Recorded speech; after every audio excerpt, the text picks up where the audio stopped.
So, very useful approximations, like you never know, it might come in your case.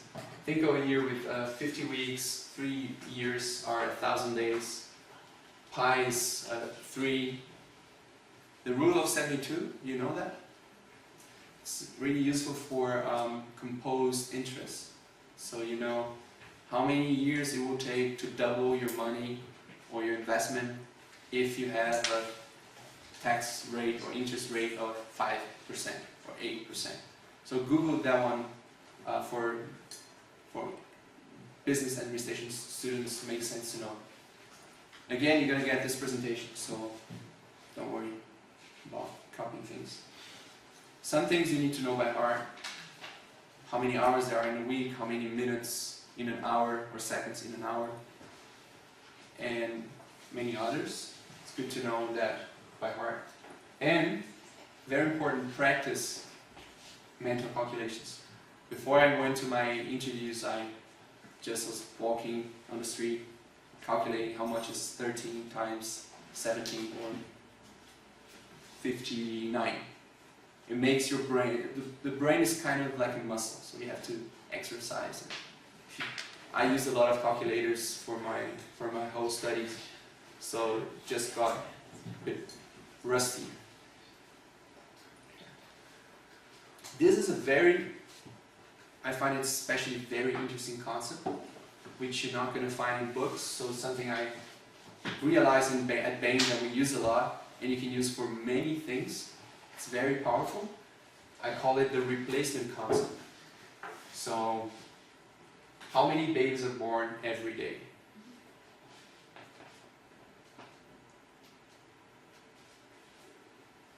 Simple question, but tricky, right?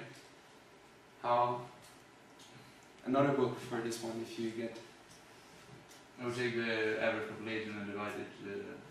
I would take the population divided by the average age. So I would divide, for instance, Sweden 9 million by 80 years approximately. Life expectancy. Yeah. Why? Because kind of as many people die every year as people get born. Okay, and why are this much or this many people dying? Why? At a certain because I assume that the people are normally distributed equally distributed over there. Okay. But it's not really true. Yeah, that's it. So, another book? No. You can give it to somebody else if you want. Really good. So, the idea is that if we have 7 billion people in the world and they live on average 70 years, so we know that in 70 years there will be 7 billion new people on Earth. Everybody who are here now will have died and will be replaced by 7 billion. And that will happen in 70 years.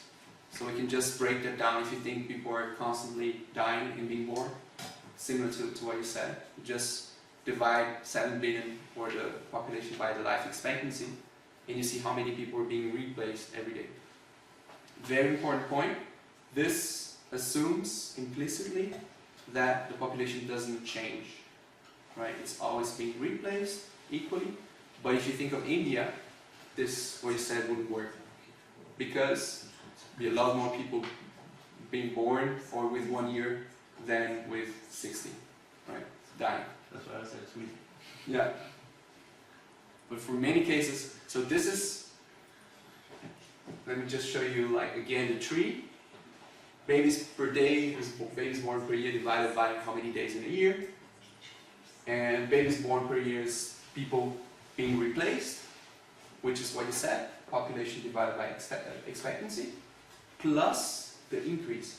So if we know that the population is increasing 1% per year, we know that next year, instead of 7 billion, it will be 7 billion 70 million.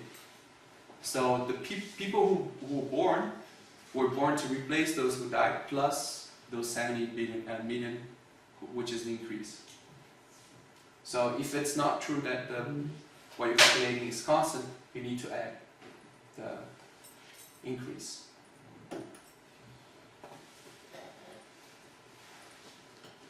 So, you can see, but here numbers, and you get more or less 300,000 people per day.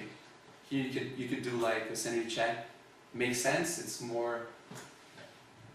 It's a small city every day. If you think of the world, like it's not going to be 1,000 people or 10 million like the whole Austria or a whole country. So why is this concept very powerful? Because you can use it to calculate markets. So how many power drills are sold per year in Switzerland? This is something we really calculated at one of my projects.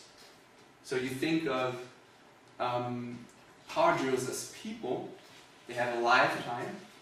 A power drill is not going to last 100 years or 70 years like a person. It's going to last more or less 3.5 years, right? And then you switch the problem to how many are sold per year to how many there are in circulation. And this is a much easier problem. Because you know who uses power drills, how many of those there are. So you just know there are existing drills. There are 40,000 Handwerker, hand workers, and each of them use 2 power drills. And we know there's 80,000 power drills. Lifetime of a power drill is 5 years, and you know that there's more or less, if you know that they grow 10%, then you have the number of power drills sold in Switzerland really quickly. Otherwise, you would have to think of who buys it, at what rate. So the problem is really simplified with this replacement concept. Really powerful. So this is a case I had at Porsche. How many black forests would we need to leave forests in order to cover the parquet floor, cover every house and apartment in Germany?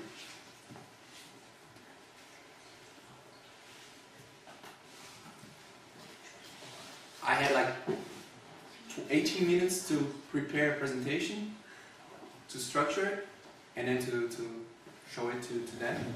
And this is what I did. Used a tree, and they liked it very much. Because when interviewers sees a tree, they know exactly why you need this for and how everything fits together.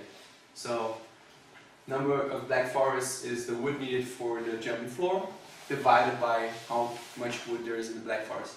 If you know that there's 1 cubic meter and 1 cubic meter of wood, you need to deforest the whole black forest, right? Does that make sense? Then, like this is a very complex tree, so you can switch, you can break the 2 main branches into 2 parts. Otherwise, you're going to mess your notes up. So, how much wood is needed for Germany? Is the wood needed for houses plus the wood needed for apartments? We're assuming there's only 2 types of housing available. Wood per house times number of houses. Wood per house is very important. We're thinking always in cubic meters, volume of wood. So the volume of wood per house is the area of the house times the thickness of the floor. Number of houses is just how many people live in houses divided by how many people live per house.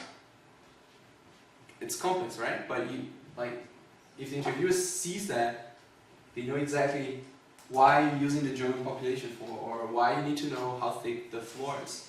And they see how things relate. So this is really clear for interviewers, really client friendly. So again, as I said, always the concepts. And this is the second part, how much wood there is in the forest. So again, you think of how many trees there are, times how much wood per tree. How many trees is the area in square meters divided by how many trees you can fit in 1 square meter. And you can think of a tree like the airplane, like a cylinder. Again, the cross-sectional area times the height. Now once you lay the structure, just plug in the numbers And just think of the numbers. You don't need to think anymore about thickness or area of a house. Now just plug in numbers. German population. How many of them live in houses? 40%. Bang, that's 32 million. 32 divided by 4, 8. Then you're going to quickly get to the answer. So we need 28 million cubic meters of wood to cover the floor of Germany. And how much wood there is in the Black Forest? Doing similar plugging numbers, 1,500 million. So we know that it was interesting to do that because I was thinking like, oh, we need to deforest like half the Black Forest. Turns out that it's actually about 0.02, so 2% of the Black Forest only. I'm not being in favor of deforestation, but like it's a lot. There's a lot of wood in the Black Forest, so only 2%.